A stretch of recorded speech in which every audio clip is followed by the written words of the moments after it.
पनोरी येथील महिलेचा खून करून मृतदेह टाकला गोबर गॅसमध्ये। राधानगरी तालुक्यातील पनोरी येथील श्रीमंती हरी रेडेकर वय 73 या वृद्धेचा मृतदेह विजय शंकर बर्गे यांच्या गोबर गॅसमध्ये संशयास्पदरित्या आढळून आला होता।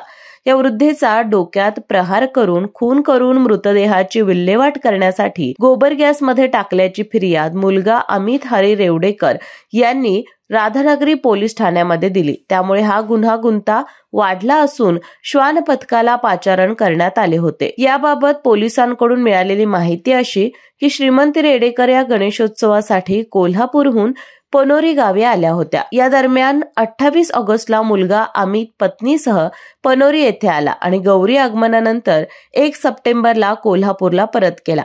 त्यानंतर श्रीमंती रेडेकर या घरी एकट्याच होत्या। त्यांनी 6 सप्टेंबरला रात्री 8:15 वाजता सुनेसह मुलगा अमित यांच्याशी फोनवरून चर्चा करून गावात मिरवणूक असल्यानं गाण्याचा आवाज सहन होत नाही असं सांगून मागील खोलीत जाऊन बसते असं सांगितलं।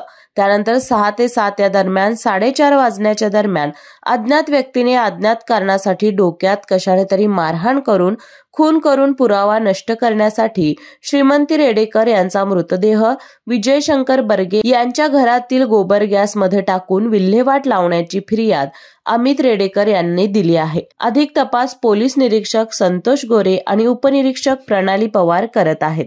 बाळ, फ्रीज मधून श्रीखंड काढ ना। आम्ही पूर्वी घरीच बनवायचो श्रीखंड, त्याची चवच वेगळी होती। आता काय सगळं रेडीमेड। आजी, हे श्रीखंड खाऊन बघ। आज तुझ्या आईनं घरीच बनवलं की काय? हे आहे गोकुळचं श्रीखंड। अगदी जिभेवर रेंगाळणार। जिभेवरच नाही तर मनावरही रेंगाळणार। गोकुळ श्रीखंड, मनावर रेंगाळणार।